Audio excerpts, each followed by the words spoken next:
shall overcome. We shall overcome. We shall overcome someday.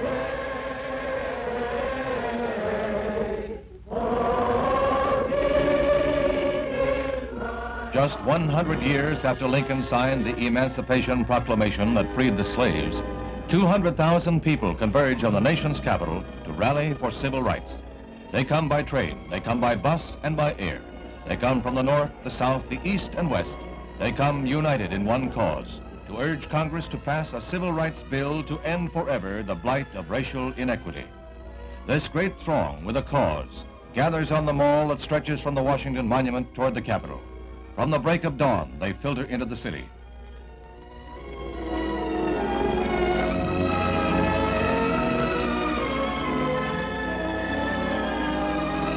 By 9:30, it is estimated that 40,000 had assembled. But it's more like a Sunday outing as they form into groups and discuss the day quietly. They are scheduled to move to the Lincoln Memorial at their fight all of their adult lives. In the van is Martin Luther King, who has been jailed 12 times on racial issues.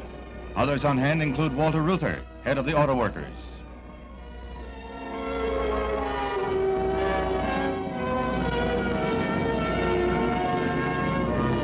Authorities were fearful of disorders, and there were 5,000 uniformed men on duty.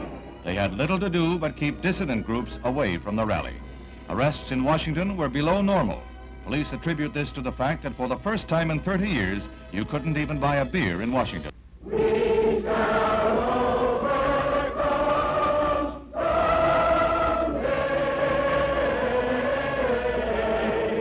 For deep in my heart, Lord, I do believe we shall overcome someday.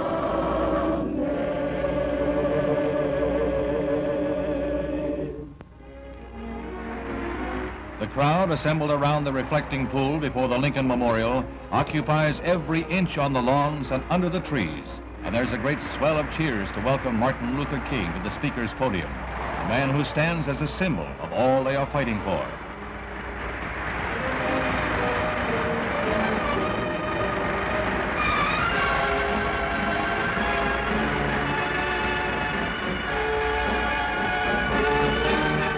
Later, Mr. King and the other leaders are to go to the White House, where the president said that everyone must be impressed with the demonstration of the throng's faith and confidence in our democratic form of government.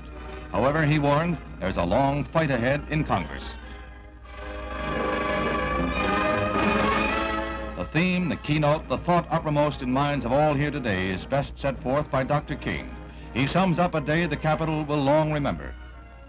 I have a dream that one day this nation will rise up and live out the true meaning of its creed. We hold these truths to be self-evident, that all men are created equal. I have a dream that one day on the red hills of Georgia, the sons of former slaves and the sons of former slave owners will be able to sit down together at the table of brotherhood. I have a dream. Washington, D.C., 1963. Democracy speaks in a mighty voice.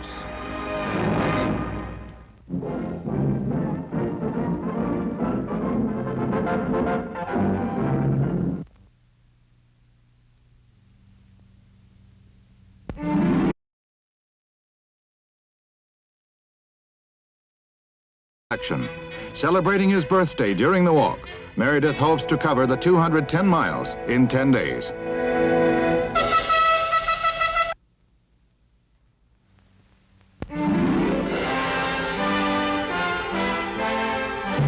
Congress passes the most sweeping civil rights bill ever to be written into the law, and thus reaffirms the conception of equality for all men that began with Lincoln and the Civil War 100 years ago. The Negro won his freedom then. He wins his dignity now. 5 hours after the House passes the measure, The Civil Rights Act of 1964 is signed at the White House by President Johnson. Before an audience of legislators and civil rights leaders who had labored long and hard for passage of the bill, President Johnson calls for all Americans to back what he calls a turning point in history. We must not approach the observance and enforcement of this law in a vengeful spirit.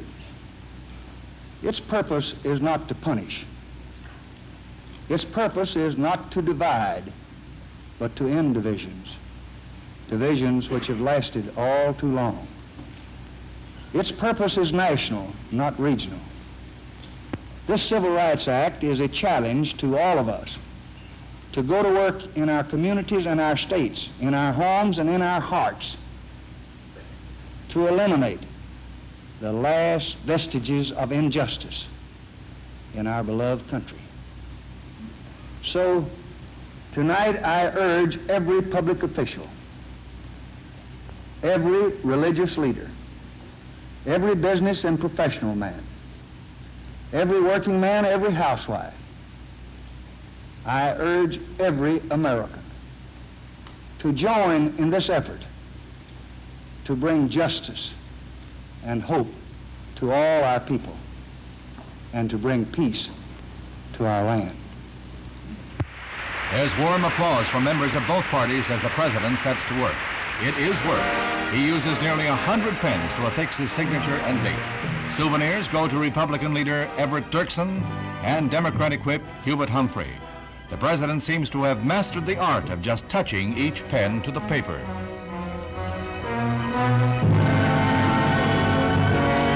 Integration leader Martin Luther King receives his pen, a gift he said he would cherish. The Department of Justice will enforce the law if necessary, and G-Man Chief J. Edgar Hoover is present. Another group of pens is reserved for the Kennedys, and the Attorney General is entrusted with a half dozen.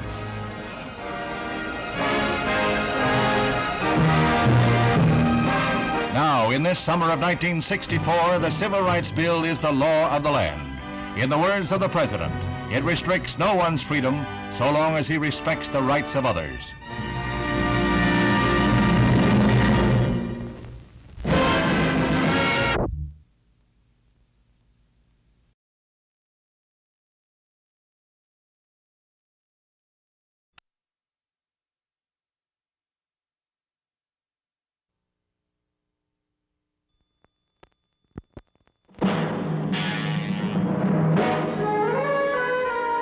Anti-war demonstrators protest U.S. involvement in the Vietnam War in mass marches, rallies, and demonstrations. Central Park is the starting point for the parade to the UN building. The estimated 125,000 Manhattan marchers include students, housewives, beatnik poets, doctors, businessmen, teachers, priests, and nuns. Makeup and costumes were bizarre.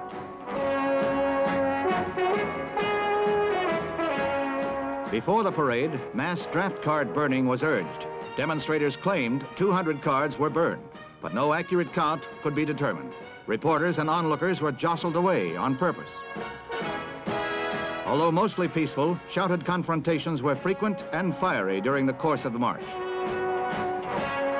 The anti-war marchers were picketed by anti-war marchers who were hawkish toward the parading doves.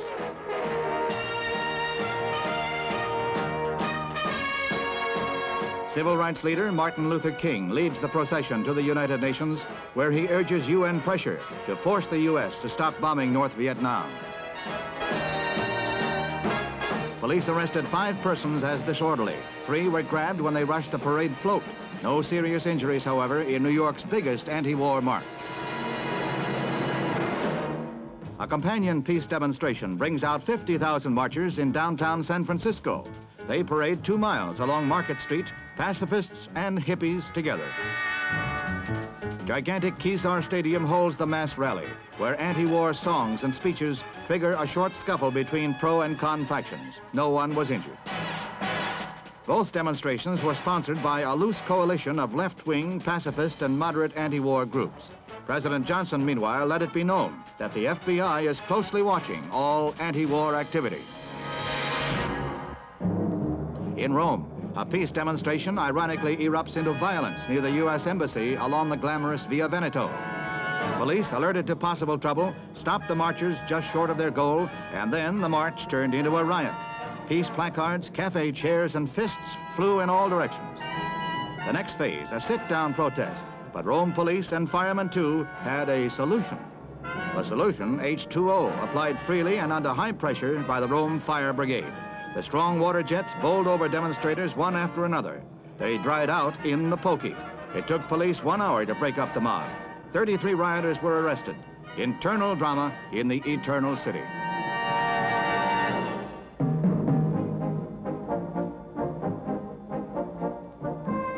In New York City, instant rehabilitation starts its magic on a Lower East Side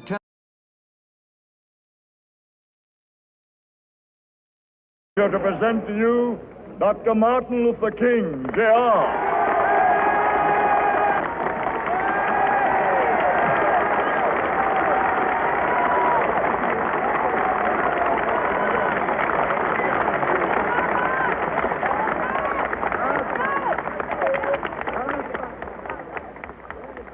I am happy to join with you today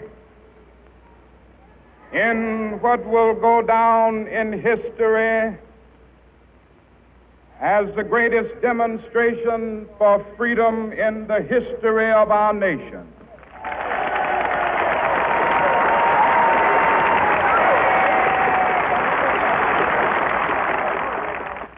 Five score years ago,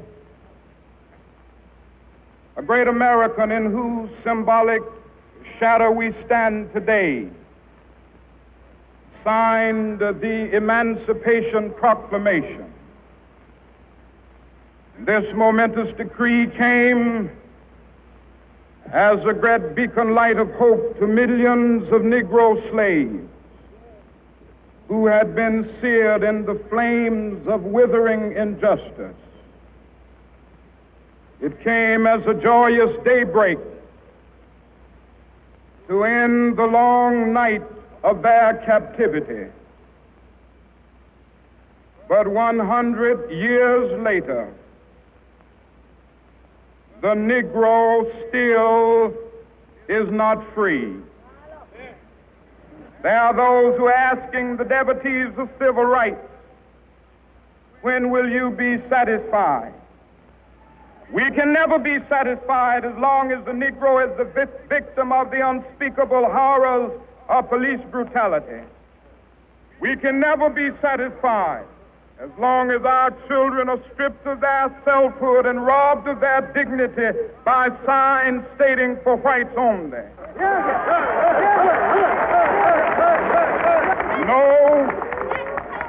No, we are not satisfied, and we will not be satisfied until justice rolls down like waters and righteousness like a mighty stream.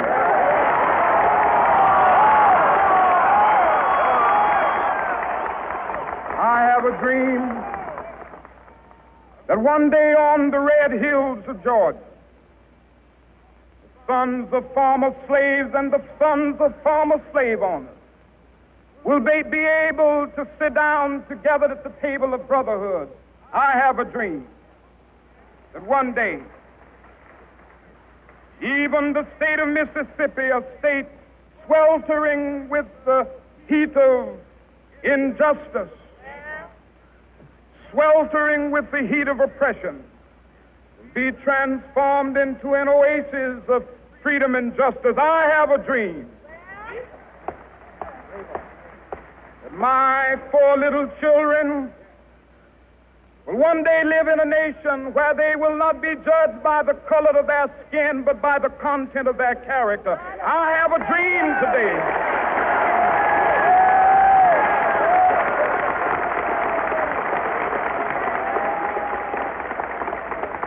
I have a dream that one day, down in Alabama, with its vicious racists, with its governor having his lips dripping with the words of interposition and nullification. One day right there in Alabama, little black boys and black girls will be able to join hands with little white boys and white girls as sisters and brothers. I have a dream today.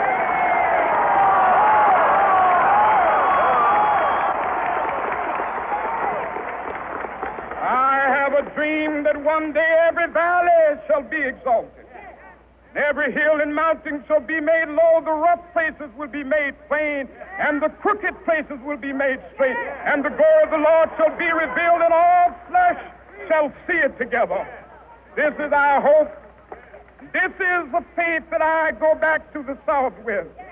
With this faith, we will be able to hew out of the mountain of despair a stone of hope.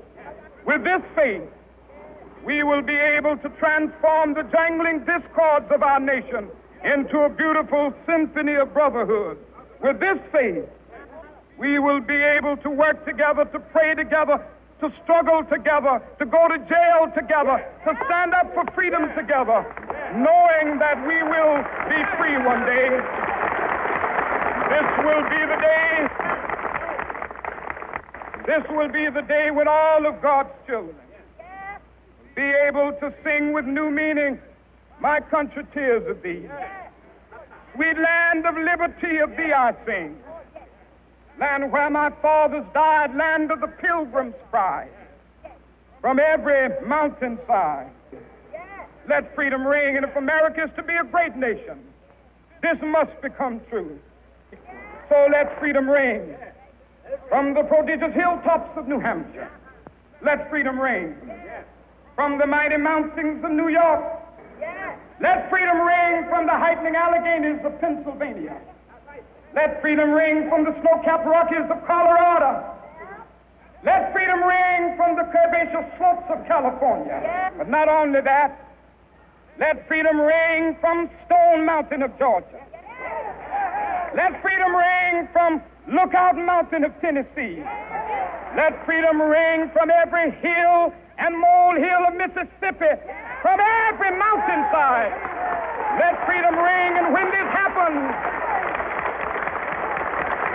when we allow freedom ring, when we let it ring from every village and every hamlet, from every state and every city, we will be able to speed up that day when all of God's children, black men and white men, Jews and Gentiles, Protestants and Catholics, will be able to join hands and sing in the words of the old Negro spiritual, free at last, free at last.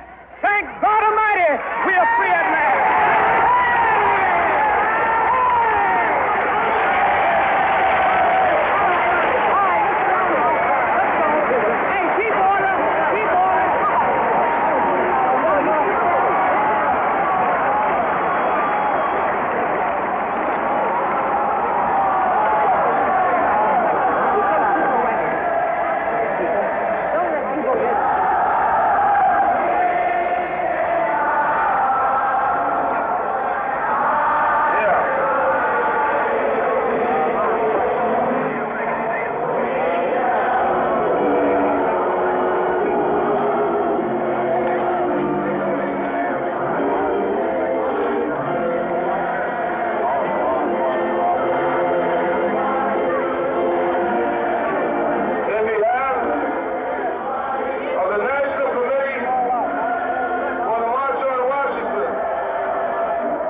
I think history was written today which will have its effect on coming generations with respect to our democracy, with respect to our ideals, with respect to the great struggle of man toward freedom and human dignity. There were many who praised this day and said that there had been a new awakening in the conscience of the nation. Others called it a national disgrace. In the wake of this day, more violence was to come, more hatred. But in the long history of man's cruelty to man, this was a day of hope.